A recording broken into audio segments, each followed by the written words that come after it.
This is a tutorial about the basics of an internet browser. Internet browsers are those programs like Google, Chrome, and Internet Explorer, and Firefox that allow you to wander around the internet, find things in which you are interested, and learn from those pages.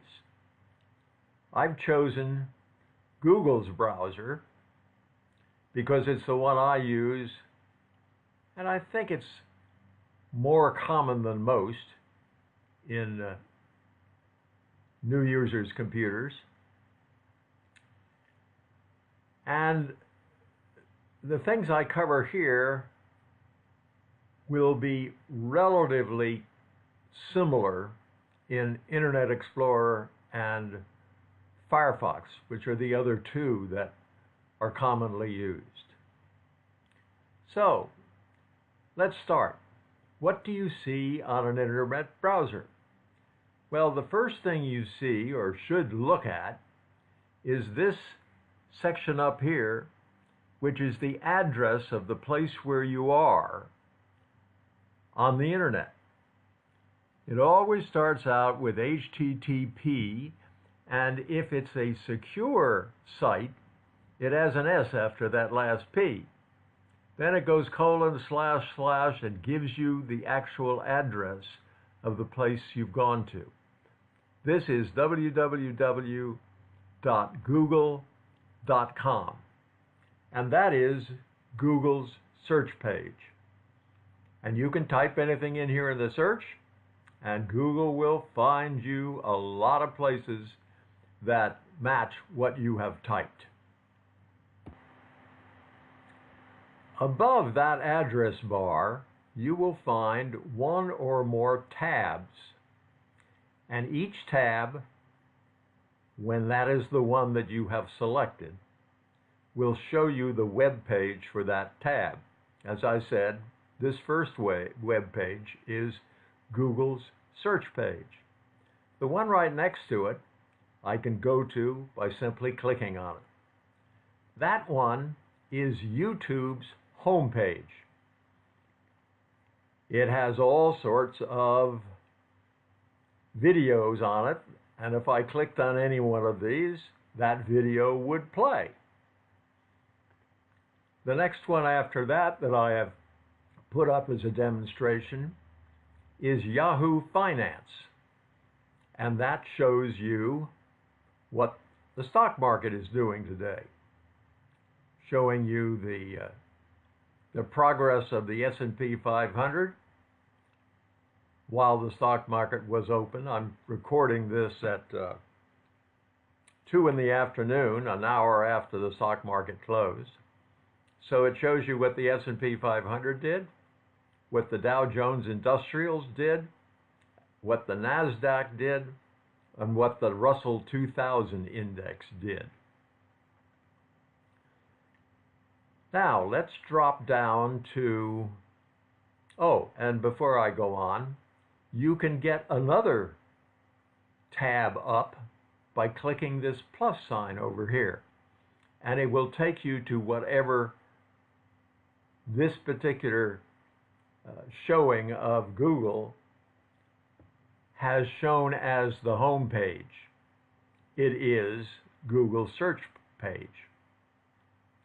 And if you wish to get rid of any one of these, you click the X over in the right, either there or there or there or there, to get rid of that one particular tab.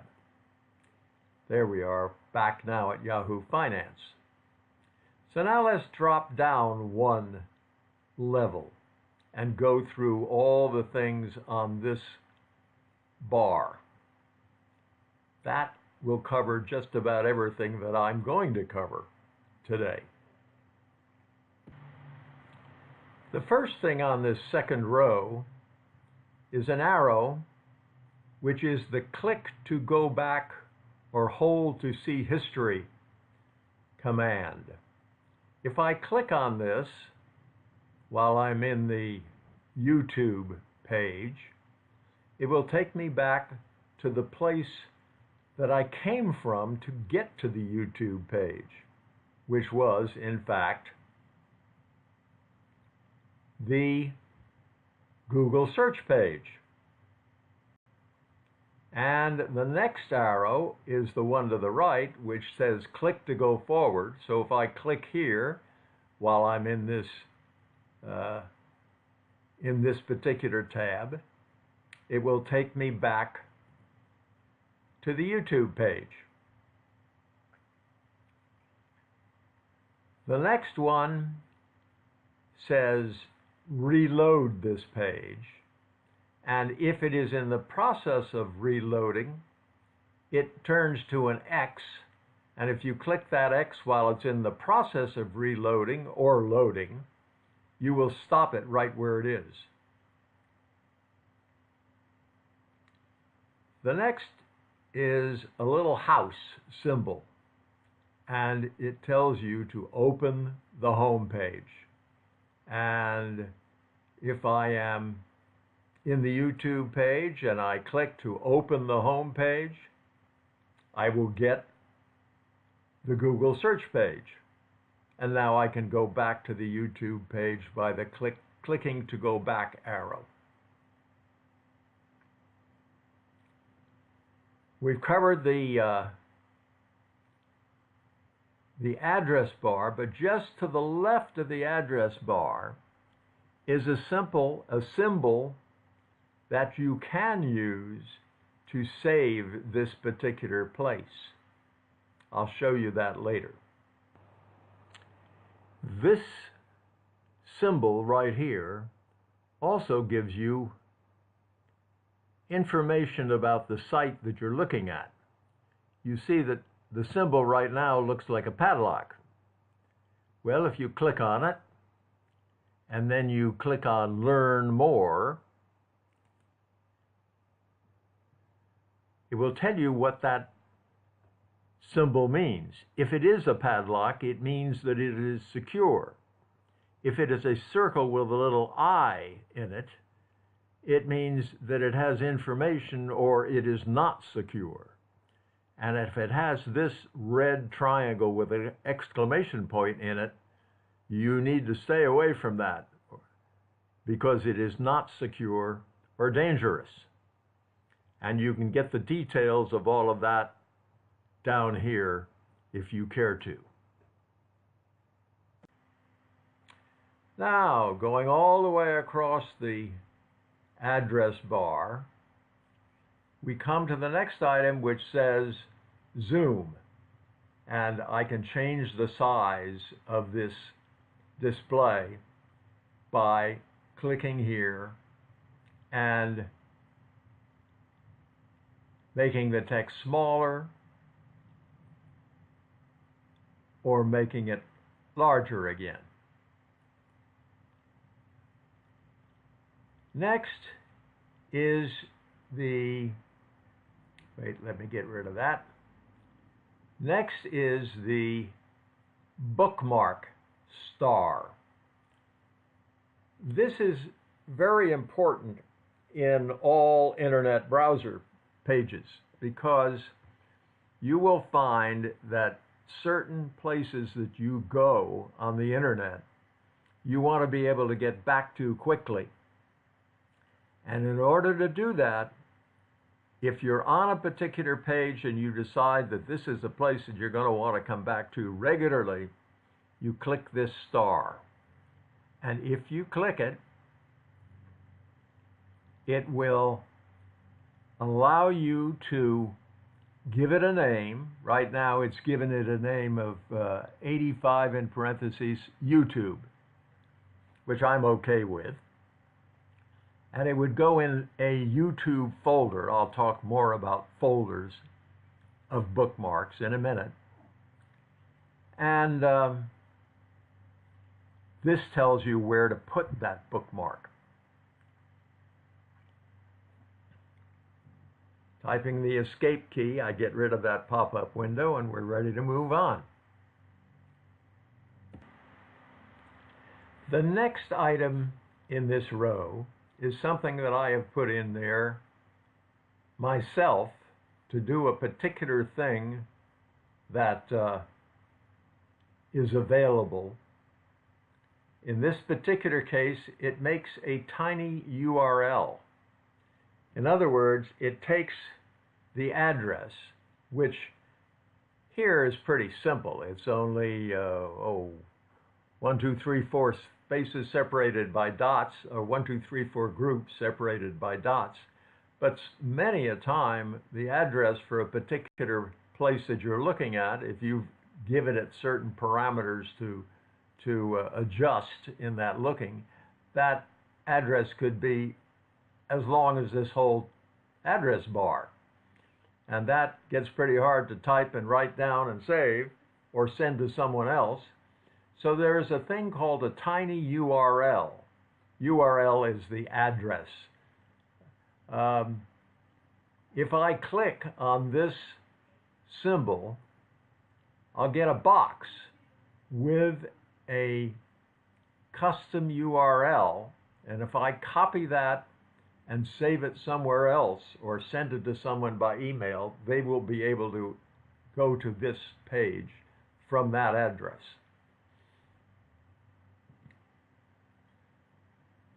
The next says Hank. That's me. If I click on that, we can do things like look at all the passwords that have been saved for the internet addresses where I have gone and which require a password to get into my particular page. Here is a beginning of this. This is just through the A's on to go down to Amazon.com. It's a lot longer than that. And it shows the username and the password that I have saved to get into that particular page. Now we come to the main menu for Google Chrome. This is how you can customize and control Google Chrome, as it says right here. Customize and control Google Chrome. When I click on that, I get a menu, and we are going to go through quite a number of items on this menu. The first thing I'm going to show you in this menu is the last thing they list, but I think it's a place that you should know about right away, and it is help. Everything that I tell you is in this help menu, but everything that is in the help menu is not what I'm going to tell you, because there's a lot of it. If you go to the Help Center in Google Chrome, you will see that it is extensive. These are just the headings. Get started with Chrome. Browse the web. Create and personalize a profile. Let Chrome do tasks for you.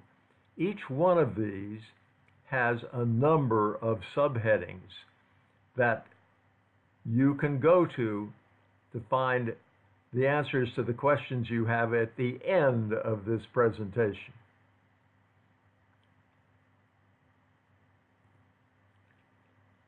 So, going back to the Google Chrome settings, or the Google Chrome, let's see, we call it, when I hover over here, it says it's the Customize and Control Google Chrome menu. Well, the first one that I want to spend some time on is Bookmarks. If I go to Bookmarks and hover there, you will see that a whole window opens. You get that, you know that something like that is going to happen, because on this particular level, on this particular item, there is this little arrow over on the right that tells you there's something else when you go there. If I go here, there is not something else when you go there. If I go here where there is such an arrow, another window pops up. So let's go back to Bookmarks. and you will see that this is the list of all the bookmarks I have in my copy of Google Chrome. And the way I have them organized is to have them all in a Bookmarks bar right here. When I click on that Bookmarks bar, all of these folders, which each contain a whole bunch of websites that I can go to, each one of these folders will show up on the Bookmarks bar. Here we're going to bring that up on this window. There we are. You see, each one of these folders has things in it, like daily. I call that daily because this is a place where I have a lot of places on the internet where I go to almost every day. And one of the first ones is Google Finance. So let's go back up here, open a new tab, go back to daily, click on that and go to Google Finance, and now Google Finance will open in this tab. Of course, I already had it open in this tab, so I don't need two. But that shows you how this Bookmarks bar works. I have folders for my banking and credit card information. I can go to Fidelity, where I have some stock. I can go to, where are we here? American Savings Bank. That's a bank in Hawaii. I can go to the Navy Federal Credit Union. I can go to, where are we? I can go to California Bank and Trust. I can go to First Hawaiian Bank. I can go to Wells Fargo. That's my banking folder, banking and credit card folder. Oh, I can go to PayPal also. So that's one example of a place where I have lots and lots of bookmarks. I have other places to go in YouTube besides the general YouTube. Remember this 85 YouTube? That's the YouTube homepage. I also have, let's go back and open a new tab so that I don't close out Yahoo Finance by clicking there. If I go to YouTube and click My Channel, that's what this MYCH means, I can go to the YouTube page where Hank Drayton has all these mini seminars that I have produced. Have you always wondered what other things you could do on your computer? What other programs are on your computer? And it lists popular uploads. It lists all my uploads and some other things that I'm particularly interested in, including the waving American flag that I often use when we open a meeting at the Seniors Computer Group. That's my YouTube page, my channel. So all of these are places where you could take this symbol here and drag it. I'm going to drag it into the temporary folder. I have a temporary folder here where I put things that I want to look at now, maybe, or in the last week, but I don't keep track of what's in there and I don't bring it up to date. So if we decided that I wanted to, let's say, I wanted to run this particular YouTube video. The learning tracks for each of these songs. And I want to save that in my temporary file. I would drag this symbol over here. You see it's coming with it. I'd come down here to temp, and when temp opened, I would slide over to the place, if I can do it without losing it, come on, there, and I would put it there. Now, when I go to temp, I find this Make an Audio CD on YouTube, which is what this website is.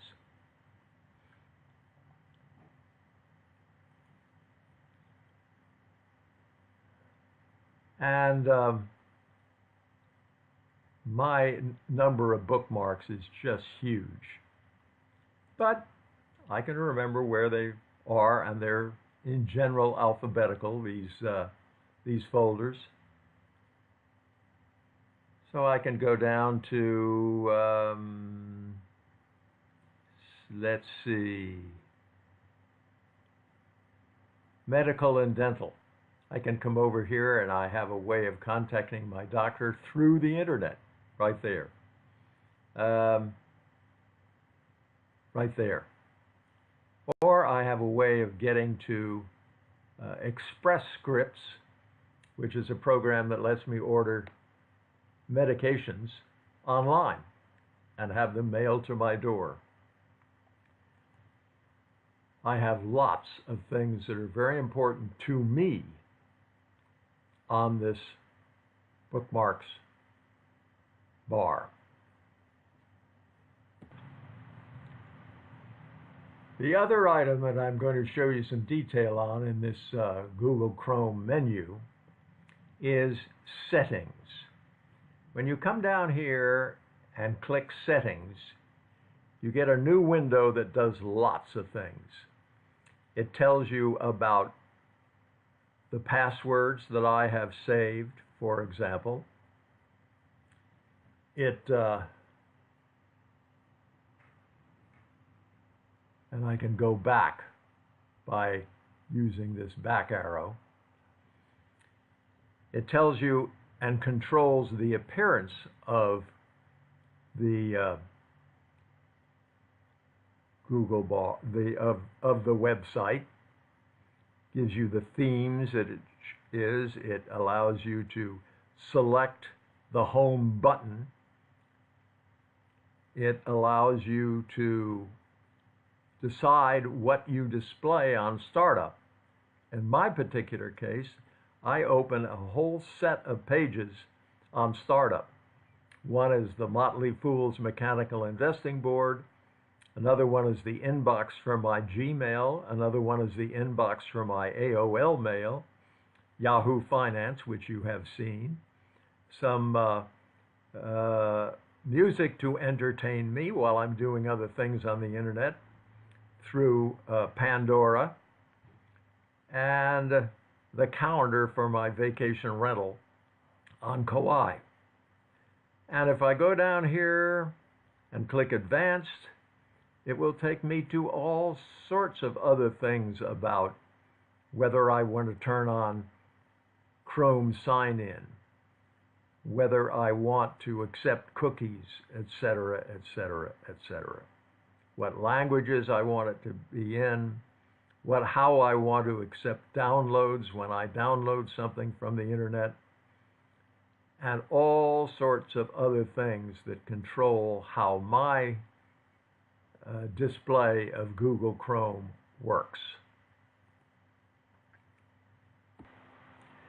So you have learned some of the basics about a basic internet browser. What do you do next? Well, my suggestion is you go wander around on the internet. Go to some place that you think you have seen by going to Google search and typing in what you thought you saw. And when you get there, as I did, where I get here to Yahoo Finance, you will find that any place where the arrow over here turns into a hand with a finger on it, that means it's a place where you can click and go somewhere else. If I click here, I would go to an article that's titled Stocks Rise as America Votes. Today is Tuesday, November 6th, Election Day. If I go over here, I would find another article. If I go over here, I'd find one that says, "The era of insanely cheap flights may soon be over." Only you know what will interest you on the internet. And the only way to find that out is to go browse on your browser.